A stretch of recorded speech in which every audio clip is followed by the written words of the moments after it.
가슴이 너무 짧아가지고 쉬었습니다. 저도 목 쉰 이유를 몰랐는데 어제 저녁에 아이들과 너무 잘 놀아가지고 아침에 오니까 목이 쉬가지고 그냥 볼링 치면서 그냥 조금 소리 지르는 뿐인데 조금 불편하지만 좀 이야기해 주시면 감사하겠습니다. 예, 우리가 이 마태복음 1장 1절은 신약 성경에 제일 먼저 나오는 구절이지 않습니까? 신약이라는 말은 새로운 신자이죠. 그래서 새로운 언약이라는 말입니다. 새로운 언약. 우리가 지금까지 이제 언약에 대해서 설교를 계속 듣고 있고 말씀을 살펴본 중에 있는데 신약이라는 말은 우리가 많이 들었지만은 그게 새로운 언약을 가리키는 그 약자라는 것을 한번 생각하시면 다시 한번 언약이라는 것이 얼마나 중요한가 그렇게 깨달을 것입니다.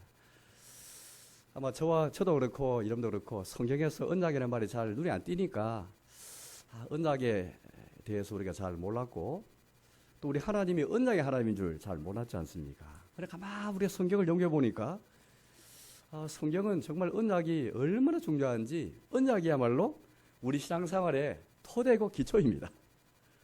언약을 모르면 신앙생활을 제대로 할 수가 없습니다. 왜? 우리 하나님은 언약의 하나님이시기 때문에 사람과 언약을 세우시고 언약을 맺으신 분이시기 때문에 그래서 예배라든지 또 하나님 우리의 관계가 다 언약 관계에서 이루어지거든요. 예를 들어서 한 가정에 이처럼 남편과 아내가 신랑과 시부로서 결혼을 통해서 언약을 맺지 않습니까? 그 언약 관계에서 모든 가정생활 또 모든 그런 전반적인 모든 생활이 다 그렇게 나타나게 될 것입니다. 그 언약이 전제되어 있고 그 언약에서 다 모든 삶이 그렇게 이제 시작이 되고 흘러나온 것이거든요. 하나님과 우리의 관계가 특별한 관계인데 언약 관계에 있다는 것입니다.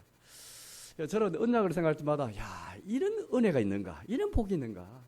세상에 어느 종교에 천지를 만드신 신이 사람을 만드시니 자기를 낮추어서 그 인간과 더불어 피조물 인간과 더불어 언약을 맺은 그 신이 있고 그런 신에 대해서 말하는 종교가 있을까 생각해보니까 너무 가슴이 벅찼습니다.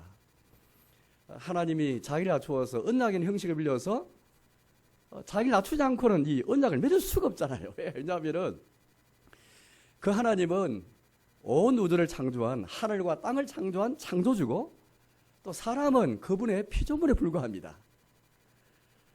여러분 상상해 보십시오. 우리가 뭘 만들었습니다. 우리 아이들이 장난감을 하나 만들든지 이렇게 레고를 가지고 뭘 만들었는데 만든 사람은 그 만든 것을 다시 부술 수도 있고 모양을 바꿀 수도 있고 실적 나면 던져버릴 수도 있잖아요. 이게 만든 사람의 그 자기 권리입니다. 하나님은 우리 사람을 창조하시고 사람을 만드시고 온 우주를 다 그렇게 만드셨는데 마음대로 그렇게 어떻게 할 수 있는 권리가 있음에도 불구하고 어떻게 했죠? 그 사람과 언약을 맺고 언약에 자기를 묶어 가지고 자기의 자유를 제한시키신 거예요. 이런 창조주가 있습니까? 이건 하나님의 사랑과 하나님의 신실하심, 하나님의 성실하심 아니고는 도무지 이해할 수 없는 어떻게 신이 자기를 낮추어서 자기가 먹는 사람과 언약을 맺어가지고 특별한 관계를 유지하기 원했고 또 그에게 자기 대신에 온 우주를 다스리라, 땅을 정복하라, 땅을 충만하라 그런 명령을 허락하시고 자기 대신에 하나님이 온 우주를 다스리는 유일한 분이시지만 사람을 지어가 사람에게 모든 명령을 다 위임하시고 사람을 대리자로 세우셔가지고 이렇게 하게 하신 것이죠. 우리가 남편과 아내가 언약을 맺으면 그 언약이라는 것에 묶여가지고 남편과 아내는 어느 정도 자유가 조금 제한되어 있죠. 우리 아빠 엄마는 다 그걸 이해하실 것입니다. 그 언약에 충실하고 언약을 지키기 위해서 어쨌든 애를 쓰잖아요. 서로의 말에 경청하고 서로를 존중하고 그렇잖아요.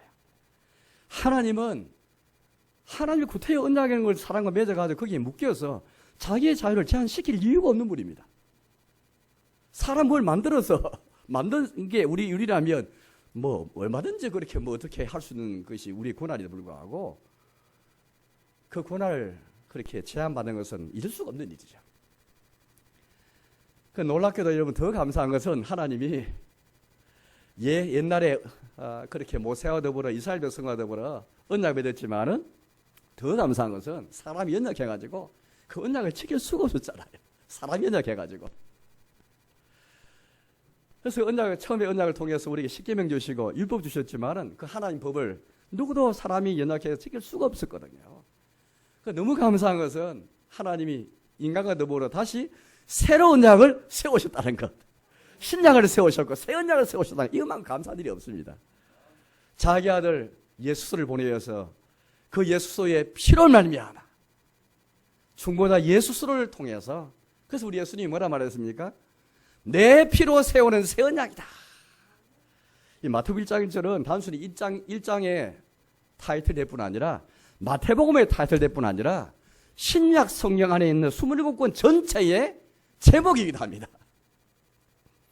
1장 1절부터 계시록 마지막까지 이게 다 신약, 새 언약의 이 시작이 바로 마태복음 1장 1절이잖아요. 그 신약이, 새 언약이 누구로 시작된다고요? 아브라함과 다윗이 낳은 예수의 계보라. 예수님으로부터 시작된다는 것이죠. 자기 아들 예수님의 피로 말미암아 새 언약을 세우시고 새 언약의 시대를 여시고 새 언약의 복을 우리에게 주시는 것이죠. 이번에 지금까지 저는 여러분들에게 그 구약 성경의 선지자 두 사람, 특별히 예레미야 선지자와 에스겔 선지자 두 사람을 통해서 어떻게 우리에게 다시 새로운 언약을 맺겠다라는 말씀을 그 새 언약의 내용이 뭔가 함께 보았습니다. 그 언약의 내용을 보니까 이거는 예수님이 안 오시면 안 되고 그리스도 오셔야 되고 성령님 오셔야만 주시는 복들이었지요.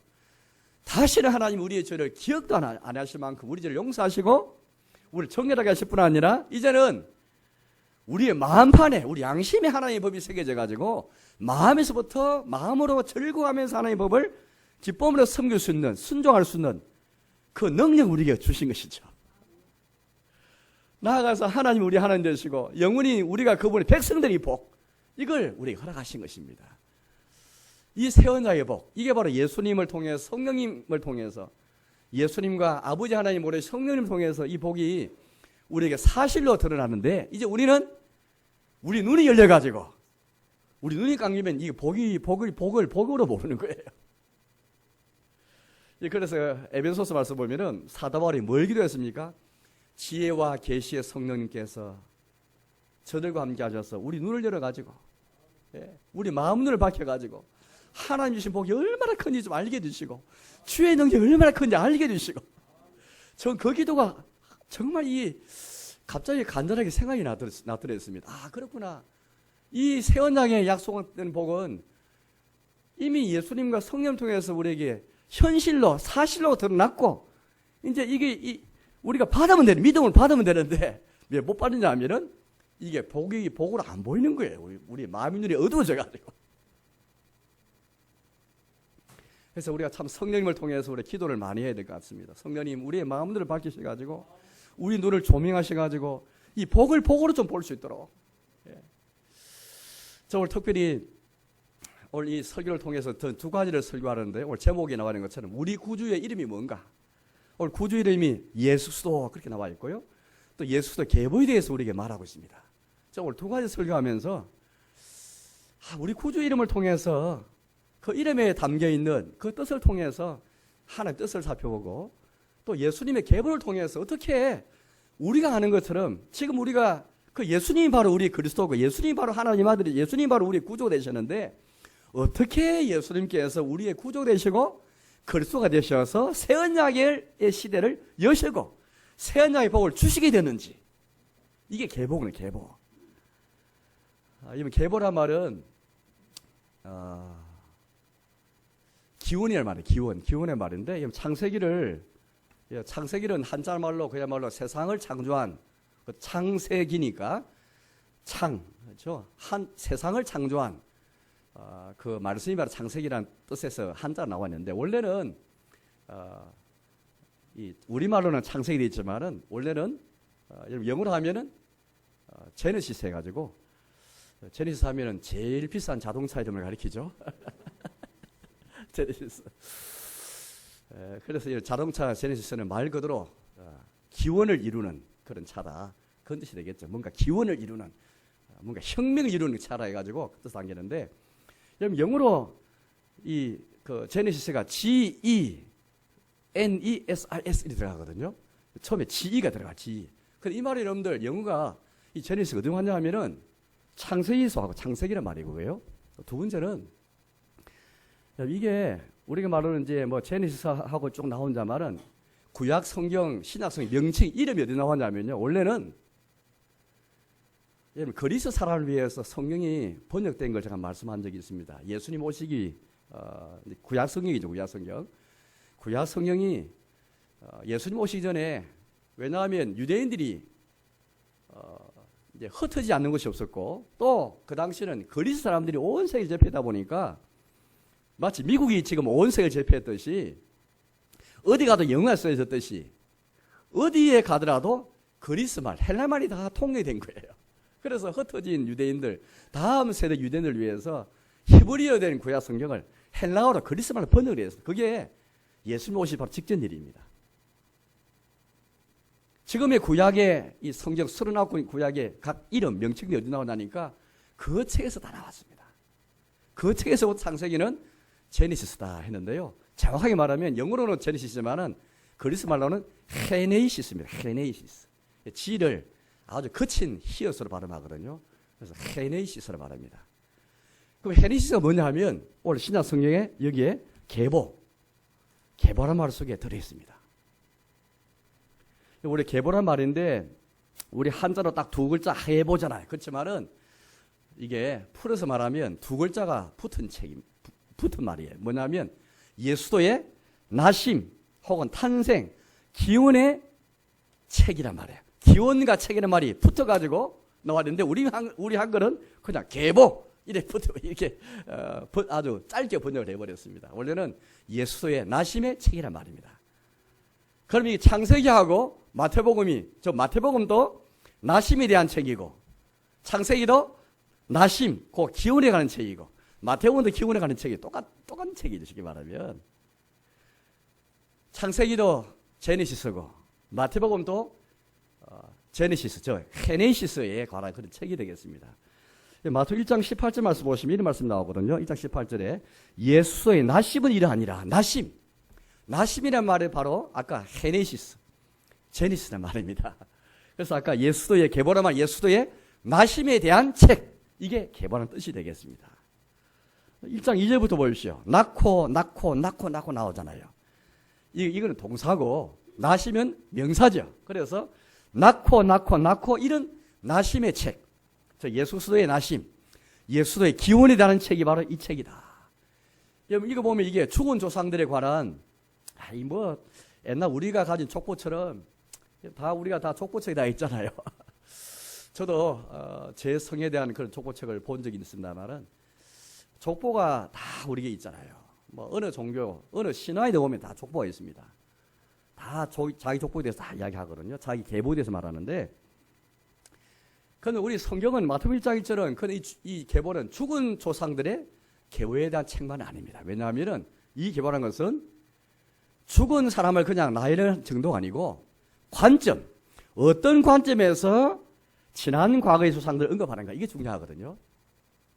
쉽게 말하면 지금 살아있는, 지금 내가 예수님을 그리스도를 믿고 있는 관점, 내가 지금 예수님을, 과거에는 예수님이 초롱을 받아서 나사렛 사람으로 초롱받기도 했고 그냥 예수나 초롱받기도 했지만 지금은 온 세상에서 공경받고 인정받고 있는 그대로 지금 우리의 그리스도가 됐는데, 어떻게 해서 지금의 그리스도가 되셔서 지금의 새 언약의 복을 허락하시고 새 언약실을 여시게 되었는가, 시작을 말하기 위해서 조상들을 언급하는 거예요.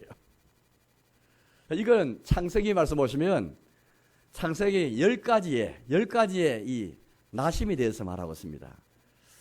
헬라어로는 제네시스고 게네시스지만은 히브리어는 톨레도트란 말이에요. 톨레도트.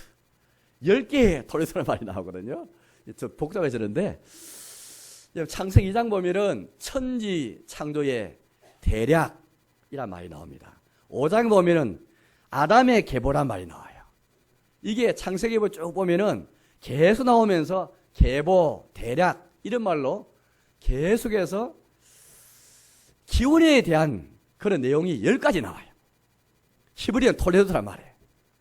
그런데 창세기 2장 보면은 천지창조의 톨레도트, 이 기원에 대해서, 나십에 대해서 말하면서 뭘 말하니까 천지창조가 지금 우리가 보는 것처럼 하늘이 있고 땅이 있는데, 지금 우리가 보는 것처럼 하늘과 땅이 있지만 이게 어떻게 해서 지금의 모습대로 생성되고 나게 되었는가? 그게 천지창조의 대략이에요.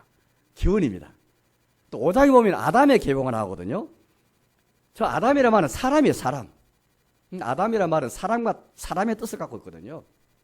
첫 사람이 바로 아담이었죠. 어떻게 해서 지금에 있는 모습 그대로 우리 사람이 생성되고 나게 되었는가? 그게 사람의 계보라는 뜻이에요. 자, 두 가지 매들었는데 똑같이 오늘 예수스의 계보라는 말은 뭐냐면 어떻게 지금 우리가 믿고 고백한 것처럼 예수님이 그리스도가 되시는가? 그 시작에 대해서 말하고 있는 거죠. 그냥 단순히 죽은 조상만 영접하면서 과거로 돌아가기 위해서 그냥 복잡하게 얘기한 게 아니고 어떻게 지금 우리가 믿고 고백한 것처럼 온 교회가 예수의 다스림을 받고 있으면서 이 온 교회는 예수님의 다스림을 받고 있잖아요. 온 회중들이, 온 하나님의 백성들이, 온 교회가 다 하늘에 보좌 앉으신 예수님의 통치를 받고 다스림을 받고 있는데 어떻게 지금 우리가 믿고 고백한 것처럼 예수님께서 어떻게 우리의 그리스도 되시고 그리스도 되셔서 또 새 언약을 여시고 씨를 여시고 새 언약을 보고 주시게 되었는가? 그 시작과 기원을 말하고 있는 뜻이 바로 예수도의 계보, 예수도의 기원, 예수도의 나십이란 말이 되겠습니다. 따라서 오늘 우리가 흔히 보는 족보처럼 조상만 더 언급하는 게 아니고요. 우리의 출발, 우리의 기원, 어떻게 예수님이 우리 그리스도이셨는가? 이걸 말하고 있는 거죠. 이런 면에서 구주의 이름과 구주의 계보라는 것이 굉장히 중요합니다. 물론 우리는 우리 구주가 예수 그리스도신데 예수를 믿고 예수님을 하나님 아들 믿고 지금 믿는 그 자체도 참 중요하죠. 그렇지만은 그 구주 이름 뜻도 알 뿐 아니라 어떻게 해서 그렇게 어떤 사람들이 예수님을 조롱하기도 하고 나사렛 사람이다 조롱하게 됐지만 어떻게 온 세상과 온 교회 고백한 것처럼 어떻게 새 언약의 시대를 여는 그리스도가 되시는가? 그 시작을 아는 것이 굉장히 중요하거든요. 우리 뿌리를 알고 우리 기원을 알아야 현재가 더 현재로 와닿고 현재가 힘이 있거든요. 현재 그냥 현재가 온 게 아니잖아요. 오늘이 그냥 오늘 된 게 아니고 뭔가 우리의 시작과 기원이 있었기에 지금이 있었고 오늘 된 거지 않습니까? 어떻게 그리스도 되시는가? 예수로 오신 그분이 나사렛에서 나사렛 사람으로 불리었던 그분이 그 예수님이 어떻게 우리 그리스도 우리 구주 되셔서 새 언약의 복을 주시게 되었는가? 그걸 우리에게 말하고 있습니다. 먼저 첫째 우리 구주의 이름을 잠깐 보도록 하겠습니다. 우리 구주 이름은 예수 스도시죠. 첫째 예수입니다. 예수. 예수란 말은 이 구약 성경에 보면 예수란 말과 비슷한 이름이 많거든요. 가장 중요한 이름이 뭘까요? 여호수아. 여호수아가 바로 예수란 말입니다. 예수란 말은 헬라어고 그리스어고 여호수아는 히브리어인데 똑같은 뜻이에요. 우리가 여호수아 하면은 딱 생각나는 사람이 있지요. 모세를 이은 모세의 후계자, 모세를 이어서 하나님 백성을 이끌었던 특별히 광야에서 아말렉 족속을 물리친 그 여호수아 장군을 다 기억하실 거예요. 여호수아 장군은 참 하나님 백성을 원수의 손에서 대적의 손에서 구원한 분이잖아요. 또 다른 여호수아가 있거든요. 누구냐면은 나중에 하나님 백성들이 바빌론 포로로 끌려갔다가 귀환할 때에 돌아올 때에 인수를 하고 그렇게 지도자가 되었던 여호수아가 있습니다. 정말 그 사람도 참 중요한 사람이죠. 포로 갔던 그들을 먼 바빌론에서 예루살렘까지 다 이끌어온 거예요. 그 사람 설득시켜가지고 많은 어려움과 많은 위험과 장애물이 많았지만 마침내 끌고 인도했던 여호수아. 이 두 사람 여호수아는 위대한 그런 인물이죠. 위대한 장군이었습니다. 그런데 여러분 우리 구주 이름에 대해서 예수, 여호수아 똑같은 이름 붙였거든요. 여호수아 이름 자체가 바로 구원 혹은 구주, 구원할 자 그런 뜻이 되겠습니다. 그런데 예수님만큼 여러분들 그 두 사람의 여호수아가 정말 위대한 인물의 영웅이었지만은 그 두 사람 누구도 우리를 죄에서 구원할 수 없었습니다. 인간에게 제일 큰 원수가 무엇일까요? 바로 그것은 우리의 죄죠, 죄. 우리의 죄에 대한 하나님의 형벌, 하나님의 심판. 이 사망, 이게 우리 인간의 최대 원수인데, 이 죄와 사망에서 건져만 구원받는 이게 진짜 구원인데, 아무리 여호수아 두 사람이 위대한 인물이다 할지라도 자기들의 민족과 자기들의 하나님 백성을 원수의 손에, 대적의 손에서 구출하고 구원했지만은, 그러나 죄의 권세에서 구원할 수는 없었습니다. 제가 얼마 전에 프루타르코스의 영웅전을 제가 읽었다고 말씀드렸습니다만은, 그리스의, 로마의 참 숱한 영웅들을 다 보았거든요. 여러분, 그 외에도 얼마나 많은 영웅들이 있지 않습니까? 여러분, 제가 호메로스의 일리아스 읽어보니까 정말 위대한 영웅들, 참 또 유명한 그 신들이 나와가지고 나름대로 구원도 하고 사람을 구출하고 사람을 도와주는 그런 신도 많았습니다. 많은 영웅이 나와서 인간을 구출해요. 그런데 어느 신도, 어느 영웅도 사람을 죄에서 구원할 자는 없었습니다. 죄와 사망에서 건진 자가 없었던 것이죠. 우리의 구주의 이름에 왜 예수를 붙였는가? 그것은 우리의 죄에서 구원할 자이시기 때문에, 죄의 세력을 잡은 자 마귀를 없이 하시고, 죄의 결과인 이 죽음에서 우리를 구출할 자이시기 때문에, 그래서 우리의 구주님이 예수인 거예요. 1장 21절 말씀 보겠습니다. 마태복음 1장 21절 말씀 보겠습니다. 하나님의 천사가 요셉에게 그렇게 이제 나타나가지고, 예수님의 아버지가 요셉이잖아요. 인간 아버지는 요셉인데, 요셉이 이제 아직 예수님이 태어나기 전에 하나님의 사자가 천사 나타나가지고 앞으로 낳을 아기를 이제 그렇게, 지금 마리아하고 서로 약혼한 사이인데,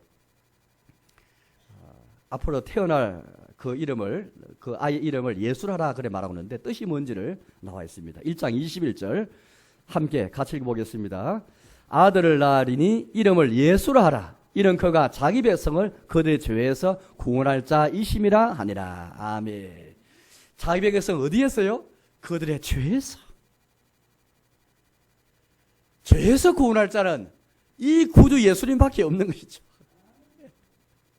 세상에 아무리 숱한 영웅들이 많았지만, 신들이 그렇게 많았지만, 어느 신도, 어느 영웅도, 어느 위대한 성인도 그렇게 사람을 자기 죄에서 구원할 자 없었던 것입니다. 예수님의 말로 오셔서 우리 구주 되셔서 우리를 죄에서, 사망에서, 사망의 세를 잡은 자 마귀로부터 우리를 건지시고 구원하신 것이죠. 두 번째, 우리 구주 이름은 그리스도입니다. 그리스도의 말은, 이거는 개인 이름이 아니고 직분 이름이에요. 직분. 과거에 구약시대 때 직분자는 세 직분자가 있었는데, 그거는 바로 우리 아는 것처럼 선지자, 제사장, 왕, 이 하나님의 백성을 구원할 목적으로 하나님이 세우신 세 삼직이 바로, 세 직분이 바로 왕과 선자, 제사장들이었습니다. 그래서 하나님 이들을 특별히 기름 부어가지고, 하나님 이들 직분자 세워가지고 자기 백성을 구원하시기 위해서 이들 통해 역사하셨잖아요. 이제 우리의 구주는 그리스도로 오셔가지고 이 세 직분을 다 완성하면서 우리의 선지자, 우리의 큰 선지자, 우리의 영원하신 왕, 우리의 큰 대제사장 오셔가지고 그분이 이 모든 일을 다 하신 것이죠. 예수님 땅에서 하신 모든 사역과 모든 일을 강화보면은 전부 예수님 전부 다 선지자로서 하나님 뜻을 우리에게 전하셨고, 그렇죠 여러분들? 하나님 말씀을 우리에게 전했지 않습니까? 그것은 선지자로서 하나님 말씀을 전하면서 하나님 뜻을 나타내신 것이죠. 또 예수님이 제사장으로서 그렇게 우리를 그렇게 죄를 위해 대속을 하셨죠. 또 우리의 왕으로서 우리 예수님은 우리를 다스리시고 통치하시고 자기 백성을 보호하신 일을 하셨습니다.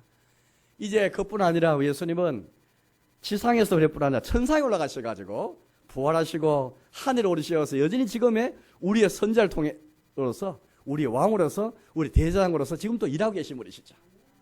이게 감사한 거예요. 예수님은 과거에만 일하신 분이 아니고 지금도 지상에서 일하신 그분이 그리스도로서, 지금도 그리스도로서 천상에서 선지자로서 여전히 성경을 통해서 우리에게 자기 뜻을 나타내시고 하나님의 뜻을 전하시고 여전히 우리의 대상 되셔서 우리의 대언자 되셔서 모든 마귀의 정죄, 세상의 정죄를 막아주시고 대언해 주시고 여전히 우리의 왕이 되셔서 다스림이 되시잖아요.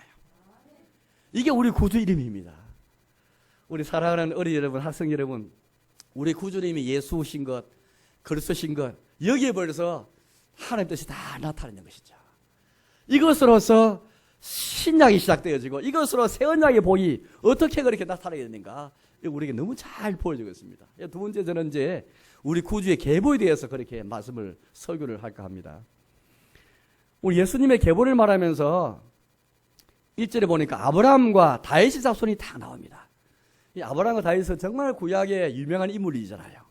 이 두 인물을 우리가 예수님을 말할 때, 예수님 계보를 말할 때 빠뜨릴 수가 없어요. 사실은 2절부터 17절까지 말씀 보니까 많은 인물이 나오거든요.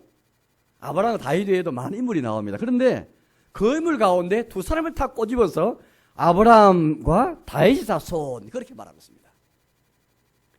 예수님의 기원과 예수님의 계보를 말할 때 특히 두 사람을 빠뜨릴 수가 없는 거예요. 왜냐하면은 예수님은 특별히 아브라함의 자손으로 오시기도 했고 다윗의 혈통으로 오시기도 하셨잖아요. 그런데 이것만 중요한 게 아니에요. 단순히 우리 구주가 다윗의 혈통으로 오셨구나, 아브라함의 혈통으로 오셨구나, 이것만 말하고 있는 게 아니에요. 그 말을 같으면 굳이 이 앞에 이걸 끄집어내가지고 제목으로 삼을 이유가 없는 것이죠. 이제 우리 언약을 공부했으니까 이제 신작하신 분이 많이 계실 거예요.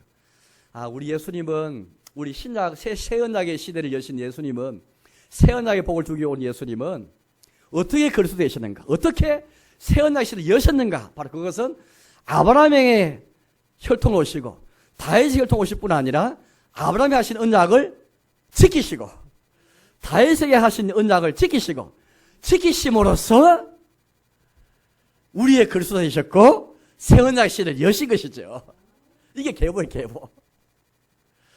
여러분, 참 우리 이 성경 읽을 때 재밌는 게, 흥미로운 게 있는데, 우리 한글은 아브라함이 먼저 나오지 않습니까? 근데 원문에는 아브라함이면 다윗이 먼저 나와, 다윗이.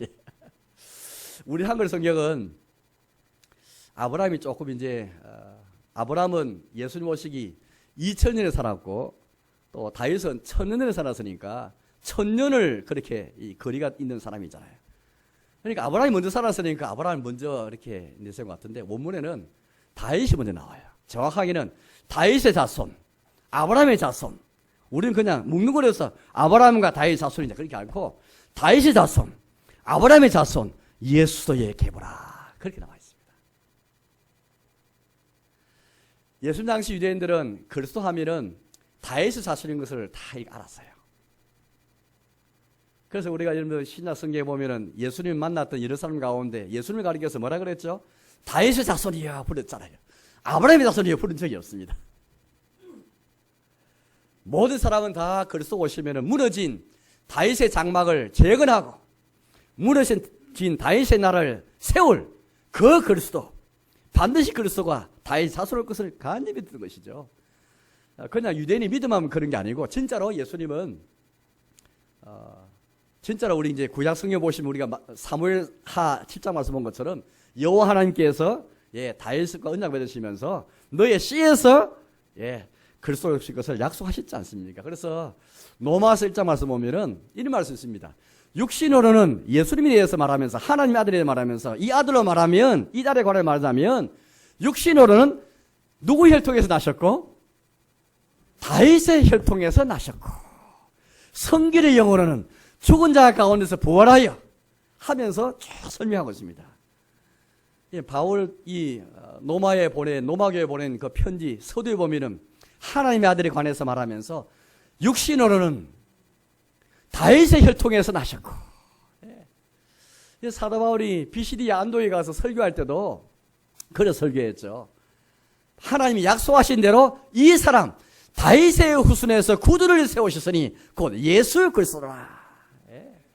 이 바울이 설교할 때마다 항상 하나님이 다윗에게 약속하신 대로 이 다윗의 후손에서 구주를 세우셨으니 곧 예수 그리스도라. 이거 제일 먼저 그렇게 설교를 했더랬습니다. 단순히 예수님이 다윗의 혈통에서 나셨기에 그리스도 되신 것뿐 아니라 더 중요한 그런 측면이 있죠. 그건 우리가 잘 알는 것처럼 다윗의 씨에서 그리스도 온다는 말은 뭡니까? 다윗처럼 왕으로 오신다는 그 말이잖아요. 이 왕이 그냥 왕이 아니죠. 영원한 왕으로 오시고 또 그 왕이 다신 나라가 영원한 나라 될 것을 약속하시고, 그래서 예수님이 어떻게 했습니까? 그 왕이 되기 위해서 예수님이 죽으실 뿐 아니라 부활하시고 성천하시고 하나님 보좌에 오르셨잖아요. 왜 하나님 보좌에 올라왔습니까? 예, 다윗에게 약속한 대로 왕이 되시기 위해서. 이 왕이 되려면 보좌에 앉아야지. 보좌에 앉지 않는 왕이 있습니까, 여러분들? 보좌에 앉지 않고 그냥 내가 왕이다 하면 그 묵어줍니까? 말도 안 되는 이야기입니다. 왕은 보좌에 앉아야 되죠. 보좌에 앉는다는 것은 그건 왕이 되었다는 말입니다. 그래서 왕은 정의식. 왕이 되면 다 왕으로 즉위하는 즉위식을 크게 성대에 열잖아요. 보좌에 앉는 그 의식을 거창하게 여는 것이죠. 사랑하는 우리 교회, 우리 예수님이 이 땅에 오셔서 고난받으시고 십자가에 죽으시고 부활할 뿐 아니라 성천 하늘에 오르시고 보좌에 계신 것은 바로 우리의 왕이 되시기 위한, 다윗의 언약을 성취하기 위한 것이죠. 그래서 예수님이 이제 모든 만물을 아버지께 바치기 때까지 마지막 원수인 사망이 그의 발 아래 엎드려질 때까지 예수님께서 우리의 왕노릇 하시고, 우리 가운데 왕노릇 하시고 우리 다스린 자가 되셨잖아요. 이게 우리의 큰 위로가 있습니다. 지금 온 세상이 다스린 것 같고, 미국의 트럼프 대통령이 다스린 것 같고, 중국의 시진핑이 다스린 것 같고, 김정은의 이 핵 문제가 뭔가 온 세상을 다닌 것 같지만, 그러나 우리 위로가 어디 있습니까? 학생은 학생대로, 청년대로 당면한 문제가 많잖아요. 학생들과 청년들은 취업 문제, 학업 문제, 어떻게 학교에 진학할까, 어떻게 좋은 직장 할까, 어떻게 결혼을 할까, 이런 문제가 굉장히 문제 많잖아요. 그래서 뭔가 세상을 다스리는 것은 예수님이 아니시고 뭔가 세상에 어떤 힘, 이런 힘, 저런 힘이 온 세상을 장악하고 있는 것처럼 보입니다. 그래 불구하고 우리는 참 믿음 갖고 보좌 되신 다스리자이신 예수님 우리가 바라보고 있잖아요. 이 믿음이 우리가 얼마나 위로가 됩니까, 여러분들? 때로는 세상의 질병이, 세상의 죽음이 온 세상을 그렇게 장악하는 것처럼, 내 인생을 장악하는 것을 본다 할지라도, 그러나 죽음을 이기시고 부활하셔서 하나님 보좌에 앉으신 우리 예수님, 어린 양 예수님께, 그분이 우리 왕노를 하시는 가운데 다 이렇게 생각하면은 세대반도 그렇게 보좌에 앉으신 예수님을 쳐다보는 가운데 위로받은 것처럼 우리 인생도 마찬가지인 것입니다. 온 세상에 이런 정어들이 다 왕노를 하고 왕처럼 생각하고 있지만 진짜 왕은 예수님밖에 없는 것을 기억하고, 예, 우리 왕 예수님 바라볼 때 위로가 되는 것.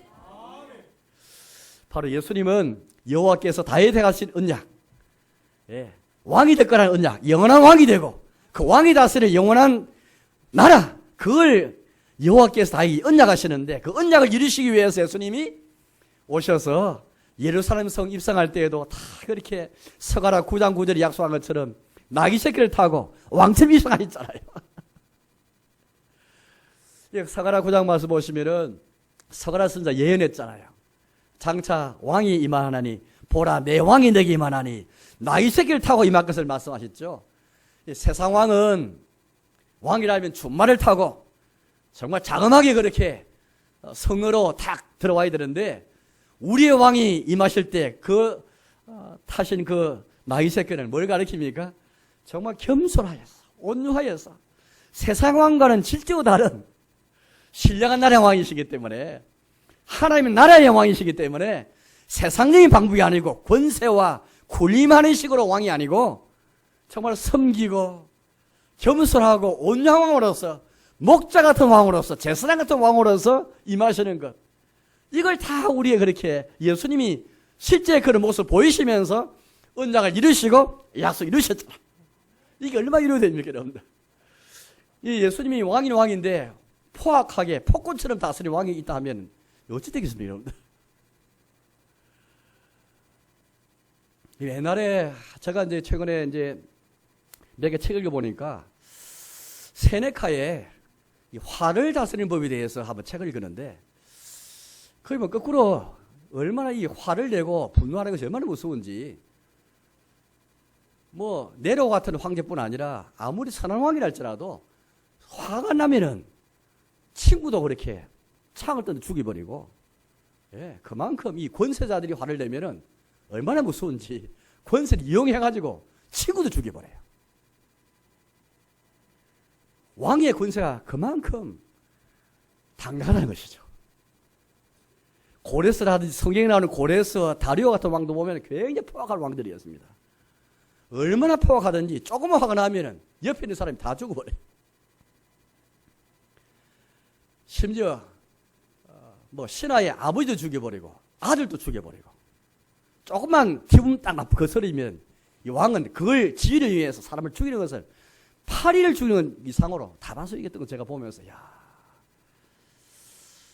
참 우리 예수님이 그런 왕이 아니고 그런 군주가 아니고 온유하고 겸손한 왕으로 오셔서 죄인을 구원하러 오시는 왕, 이 왕으로 오신 것이 얼마나 목자 같은 왕으로 오셨고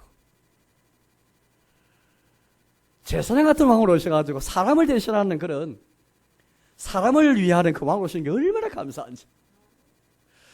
여호와께서 다윗에게 언약하는 가운데 예수님이 다윗 자손으로 오신 것 가운데 뭐가 특중하냐면은 사무엘 7장 14절 말씀 보면 그런 약속했잖아요. 다윗이 씨에서 올 뿐이 왕일 뿐 아니라 동시에 나는 그에게 아버지가 되고 그는 나에게 아들이 되리니 말씀하시면서 다윗의 씨, 저 구주로 오실 그분이 우리 왕이 될 뿐 아니라 하나님의 아들, 아버지 하나님께 대해서 자기 아들이 될 것을 약속했잖아요. 그런데 이 아들 보통 아들이 아니었습니다. 이 아들이 범죄하면 내가 징계하지만은 또 매도되지만은 사울에게서 내가 빼앗은 것처럼 은총은 빼앗기지 아니하리라 말씀하시면서 이 언약이 얼마나 영원한지 약속해 주셨습니다. 그럼 사울을 보면은 사울은 하나님 뜻에 불순종이기 때문에 왕 자체가 폐위돼 버렸잖아요. 근데 하나님은 다윗에게 약속하시기를 너 뒤에 아들이 와가지고 설사 나에게 뭘 잘못하더라도 매는 맞고 징계받지만은 왕은 빼앗지 않을 것이다. 그렇게 약속하셨거든요. 그래서 그 아들은 사랑받는 아들입니다. 사랑받는 아들이기 때문에 매만 때리지 아들의 자리를 빼앗기지 않는다 이 말이죠. 빼앗지 않겠다 말씀하신 것인데 그 아들이 누굽니까? 예수는 범죄한 적도 없으시지만은 우리 예수님이 바로 그 사랑받는 아들 오셨잖아요. 예수님이 세례 요한에게서 세례를 받고 물이 올라올 때에 성령이 비둘기처럼 임하고 그 다음에 하늘에서 아버지 음성이 들렸잖아요. 그 음성 다 기억하시죠? 한 3장 말씀 읽어보겠습니다. 3장 마태복음 3장 17절 찾아보겠습니다. 마태복음 3장 17절 같이 읽어보겠습니다. 하늘로부터 소리가 있어 말씀하시되 이는 내 사랑하는 아들이요 내 기뻐하는 자라 하시니라. 예수님이 세례를 받고 이제 본격적으로 이제 그리스도로서 일을 시작하시지 않습니까? 그때 우리 하나님 아버지께서 이때부터 아들 되었다는 말이 아니고 많은 사람 앞에서 아들을 인정하시는 그 장면입니다. 이는 내 사랑하는 아들이요. 이건 여호와께서 다윗에게 하신 언약. 다윗의 씨로 오실 그 구주가 그 씨가 왕이 될 뿐 아니라 그래서 왕이 되기 위해서 예수님이 부활 성천 보좌 되실 것도 약속할 뿐 아니라 동시에 사랑받는 아들이 될 걸 약속하시는데 그 성취로서 예수님께 오셔서 지금 많은 사람 앞에서 인정을 받고 있는 거잖아요. 이는 내 사랑하는 아들이요 내 기뻐하는 자라. 이 말씀이 왜 중요하냐면요. 예수님께서 하나님의 사랑받는 아들, 유일하신 아들이잖아요. 그런데 예수님만이 우리 하나님 아버지께 대해서 유일한 아들이고 참 아들이고 사랑만 아들인데 이제 우리도 하나님의 자녀라 불리잖아요. 그래서 우리가 하나님 자녀를 불리는 것은 우리는 은혜 가운데 입양된 하나님의 자녀잖아요. 본래 우리는 하나님의 자녀가 될 자격이 없는 자들입니다. 예수님 때문에 하나님의 아들 예수님 때문에 은혜 가운데 입양된 양자지. 진짜 아들은 우리 아버지 하나님께 대해서 예수님밖에 없는 것이죠. 예수님만이 유일한 아들이고 유일한 독생자이시고 유일한 아들이시고 참 아들이시고 사랑받는 아들이신데 이게 왜 중요한지 아세요? 여호와께서 다윗에게 하는 언약 너 씨에서 왕이 나오고 그 어리서 왕이 될 것이고 내 사랑하는 아들이 될 거다 하는 약속이 왜 중요하냐면 이게 우리에게 적용되기 때문입니다. 예수님 때문에 이제 우리도 예수님 안에서 은혜 가운데 입양된 하나님의 자녀가 하나님의 아들 된 것이죠. 요한복음 1장 11절 12절 말씀 보니까 우리 예수님이 빛이신 예수님, 참빛인 예수님께서 자기 세상에 왔지만 백성은 영접하지 아니하였지만은 그러나 영접하는 자, 그 이름 믿는 자들에게는 하나님의 자녀가 되는 권세를 주셨으니. 예수님 영접하는 사람이, 하나님 아들 영접하는 사람이 그 예수님 때문에 그 예수 이름을 믿음으로 말미암아 우리도 하나님의 자녀의 권세를 얻게 된 것이죠. 예. 이 권세는 본래 주어진 권세가 아닙니다, 여러분들. 난 당연하다. 나는 하나님 자녀가 돼. 나는 이 자녀가 될 수밖에 없는 자기 있는 자이고, 그렇게 생각해서는 안 됩니다. 이 정말 놀라운 권세인데, 이 놀라운 권세는 우리가 정말 받을 자격도 없고, 우리가 하나님 진노를 받아 마땅한 자이지만은, 그러나 참 우리 하나님 은혜 가운데 아들을 영접함으로써, 그 아들 영접함으로써, 그 아들 이름을 믿음으로써 하나님 자녀의 권세를 받게 된 것이죠. 신약 성경 고린도 후서 6장 말씀 보면은 이 참 놀라운 약속이 있거든요. 우리 하나님께서 말씀하시기를 하나님의 성전과 우송이 어찌 일치가 되겠는가. 우리가 하나님의 성전이지 않습니까? 우리 하나님의 성전에 속한 자들인데 우상 어찌 되겠는가. 그래서 너희는 나와서 부정한 것을 만지지 말라 말씀하시면서, 만지지 말라 나오라 말씀하시면서 뭔가 그 말씀하신 하나님이 책임을 져야 될까? 책임도 안 지고 나오라 말씀하시면 안 될 거 아니에요. 하나님께서 우리가 뭐라 책임질 말씀하는지 아십니까? 내가 너희를 영접하여 내가 너희의 아버지 되어주겠다. 그 약속하신 것이죠. 한번 찾아보겠습니다. 고린도 후서 말씀 보겠습니다. 고린도 후서 6장.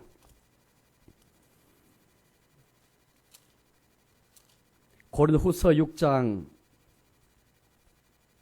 17절 18절 말씀 보겠습니다. 고린도 후서 6장 17, 18 신약 성경 292페이지 말씀 보겠습니다.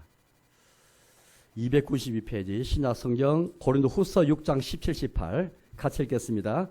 그러므로 너희는 그들 중에서 나와서 따로 있고 부정한 것을 만지지 말라. 내가 너희를 영접하여 너에게 아버지가 되고 너희는 내게 자녀가 되리라. 전능하신 주의 말씀이니라 하시느니라. 이게 얼마나 놀라운 약속입니까? 성경에는 저 성경을 때 첫째는 하나님 우리 사이에 언약이 있다는 것을 알아야 되고, 두 번째는 하나님 주신 약속이 많아요. 약속. 두 번째는 약속하시는데 이루어진 사실이야. 사실이 많거든요. 예수님 안에서 성령 안에서 이루어진 사실이 많은데, 아직 우리가 사실이 안 된 것은 열심히 약속을 구해야 되고, 예수는 사실된 것은 우리 눈이 열려가지고 믿음 받아야 됩니다. 이 세 가지 중요한데, 오늘 여기 보십시오. 이 참 귀한 약속이 귀한 약속. 예수님 안에서 너희는 그들 중에서 나와서 따로 있고 부정을 맞이지 말라. 내가 너희를 영접하여 너희 아버지 되고 너희는 내게 자녀가 되리라. 전능하신 주의 말씀입니다. 우리 사랑 어린 여러분, 또 우리 학생 여러분, 청년 여러분, 우리에는 물론 부모님이 계십니다. 우리의 든든한 아빠가 계시고 부모님이 계시죠. 그렇지만 언제까지 우리 부모님이 우리를 다 지키실 수 없습니다. 또 부모님이 지킬 수 없는 것도 세상에 많이 있습니다. 오늘 여기 보니까 진짜 우리 아버지, 하늘에 계신 우리 아버지를 말씀하고 계신 건데, 뭐라 말씀하십니까? 내가 너희를 영접하여 너희 아버지 되고 너는 내게 자녀가 되리라. 이 아버지와 자녀라는 것은 정말 참 너무 세상에 정말 아름다운 관계이지 않습니까? 아무리 아버지가 또 부족하고 혹 또 부족한 모습이 있다 할지라도 정말 자녀를 책임지고 자녀를 보호하는 것이 아버지인데, 그러나 천상의 아버지는 훨씬 그 이상으로 우리를 책임지시고 영접하여서, 세상은 우리를 참 버리기도 하고 조롱하기도 하고 우리 비웃기도 하고 우리 따돌리기도 하거든요, 때로는. 그런데 하늘의 아버지께서 우리를 영접해서 내가 너희 아버지 되어주겠다. 너 내게 자녀 될 것이다. 이건 여러분들 여호와께서 다윗에게 하시는 그 언약과 약속의 성취입니다. 예수님에게 성취됐거든요. 예수님 때문에 우리가 은혜 가운데 입양된. 더구나 우리 성령님 오셔가지고 성령님께서 우리 안에서 뭐라 말씀하십니까? 성령은 너희가 더 이상 무수하는 종의 영을 받지 아니하였고, 무슨 영을 받았다고요? 양자의 영을 받았으므로 하나님을 누구라 부르시습니까? 아빠 아버지라 부르시느니라. 자녀이면 상속자. 자녀는 합법적으로 부모님의 재산을 이어받을 상속자이죠. 성령님 오셔서 우리를 하나님 아버지라 부르게 할 뿐 아니라 자녀이면 상속자, 그리스도와 함께 상속자니 하면서 그리스도와 함께 영광을, 하나님의 나라를, 하나님의 나라와 하나님의 영광을 상속받을 상속자인 것으로 이렇게 말씀하십니다. 자녀라는 것이 얼마나 이게 큰 복인지 모릅니다. 로마서 8장 말씀 한번 찾아볼까요? 로마서 8장 15, 16, 17절 말씀 한번 찾아보겠습니다. 로마서 8장 15, 16, 17 말씀 보겠습니다. 신약성경 250페이지 로마서 8장 15, 16, 17 같이 읽겠습니다. 너 다시 무소하는 종의 영을 받지 아니하고 양자 영을 받았으므로 우리가 아빠 아버지라고 부르셨느니라. 성령이 친히 우리 영과 더불어 우리가 하나님의 자녀인 것을 증언하시나니 자녀이면 또한 상속자 곧 하나님의 상속자요 그리스도와 함께한 상속자니 우리가 그와 함께 영광을 받기 위하여 고난도 함께 받아야 할 것이니라. 비록 이 땅에 고난도 약간 있지만은 마지막에는 영광, 썩지 않은 영광, 이걸 우리가 자녀로서 하나님의 후사로서 하나님의 상속자로서 그리스도와 함께한 상속자로서 우리가 받을 것이다. 이게 큰 일로 되지 않습니까? 이제 예수님은 여호와께서 하나님께서 아브라함이 하신 약속을 성취하기 위해서 오셨거든요. 그 아브라함이 하신 약속을 지키심으로 우리의 그리스도 되시고 또 새 언약 시대를 여셨습니다. 아브라함이 하신 약 가운데 제일 중요한 일이 무엇입니까? 그냥 앞으로 오실 그리스도가 아브라함 후손에서 나올 그뿐 아니라 더 나아가서 창세기 12장 3절이죠. 아브라함을 하나님 부르실 때 뭐라 약속했습니까? 천하가 너로 말미암아 복을 얻으리라 약속했거든요.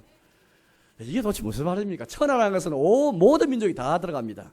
어떻게 아브라함의 후손을 통해서 천하가 복을 받는 이게 뭘까? 결국 우리 이걸 알잖아요. 바로 그것은 어느 누구도 사람이 하나님의 법을 지켜서 하나님의 복을 받게 되는, 하나님의 복이 뭡니까? 하나님 자녀가 되고 영생 얻고 하나님 나라를 상속받는 그런 복, 성령을 그렇게 받는 복.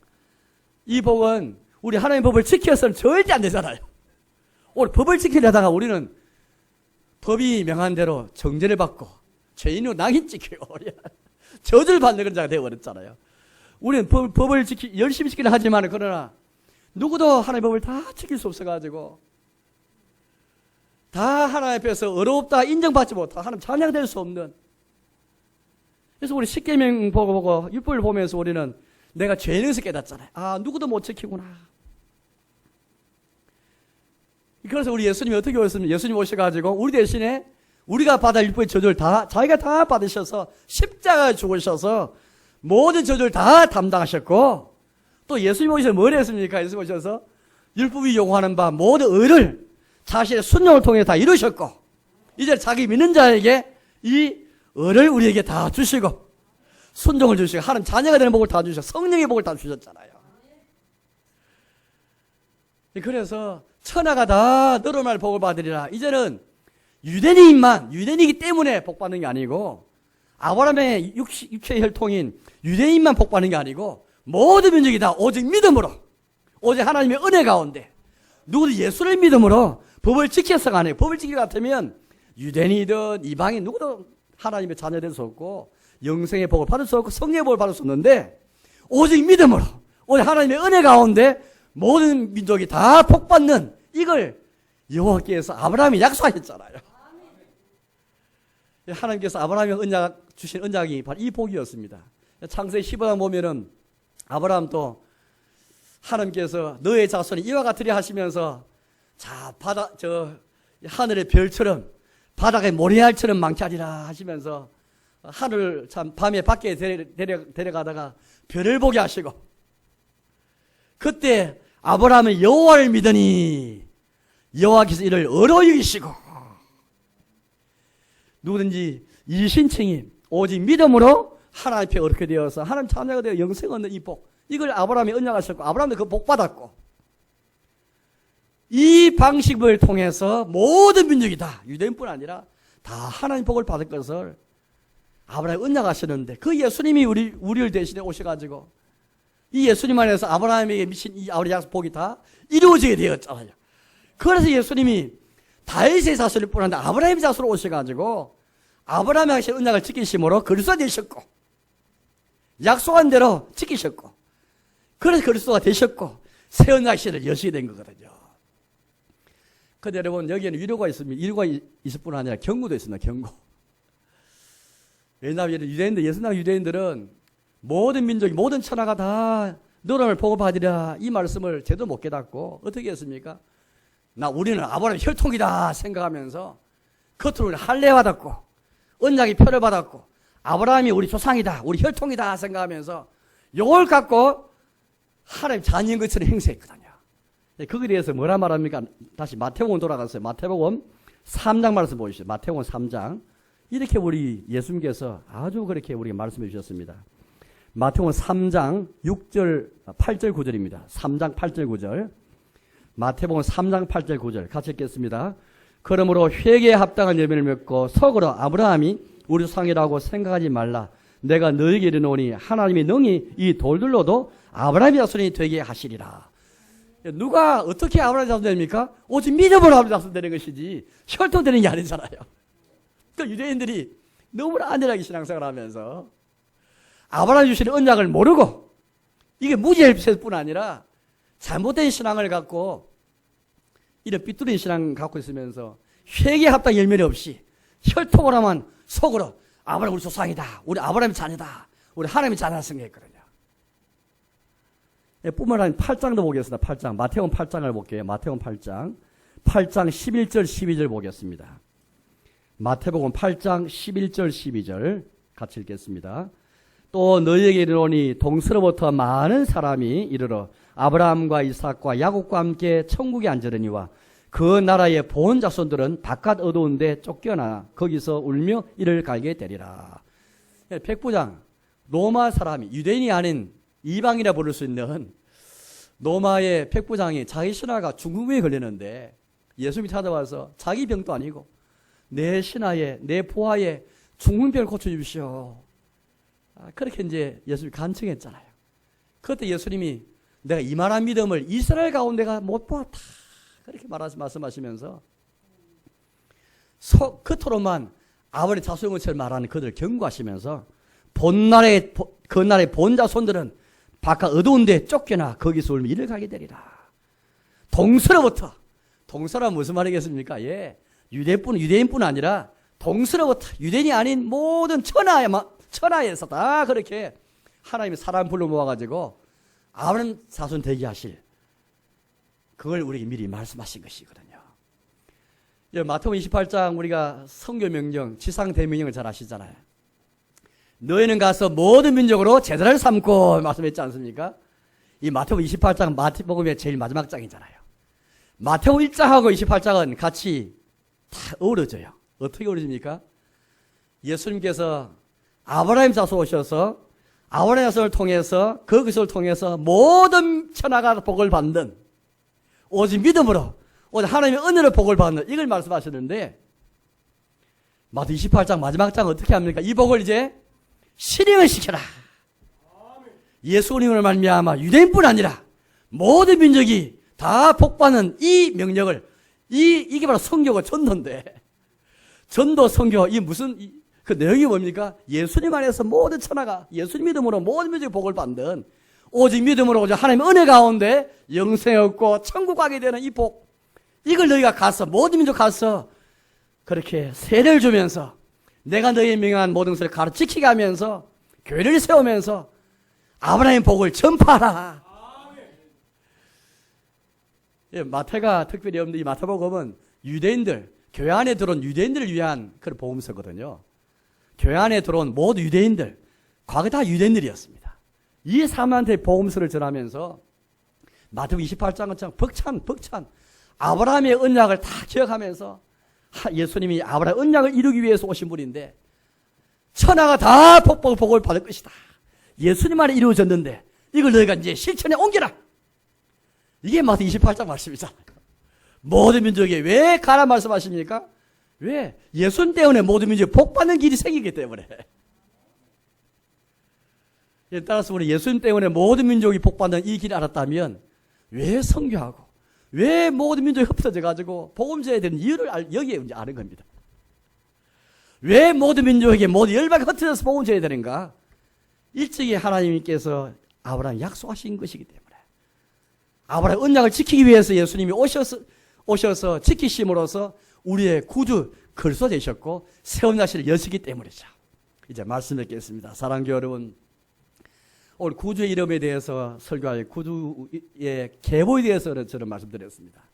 우리 구주께서 예수로 오셨고 우리 구주 예수님께서 어떻게 그리스도 되시는지, 어떻게 또 새로운 날씨를 여시는지, 다윗의 자손을 오셔서 다윗의 언약을 지키심으로, 아브라함에 하신 언약을 지키심으로 그리스도 되셨고, 우리가 믿고 지금 고백한 것처럼 또 우리가 그 안에 살고 있는 새로운 날씨를 여셨고 새로운 날 복을 주시게 되었습니다. 아무쪼록 이 구주 이름 붙잡고 새로운 날의 시작인 구주의 계보를 다 붙잡는 가운데 다윗에게 하신 언약, 아브라함 언약이 이제 예수님 성취되어서 우리에게도 전달되었습니다. 여기 있는 우리 어린이들부터 해서 우리 모두 다 함께 이 복을 우리가 모르는 자가 아니고 다 아는 자가 되어서 성령께서 우리 눈을 여셔가지고 다윗에게 하신 복이 뭔지, 아브라함이 하신 약속하신 언약의 복이 뭔지 다 깨닫고 널리 복 아래 살아가는, 이 복을 누리며 살아가는 저와 여러분 되시기를 주님의 이름으로 축복합니다.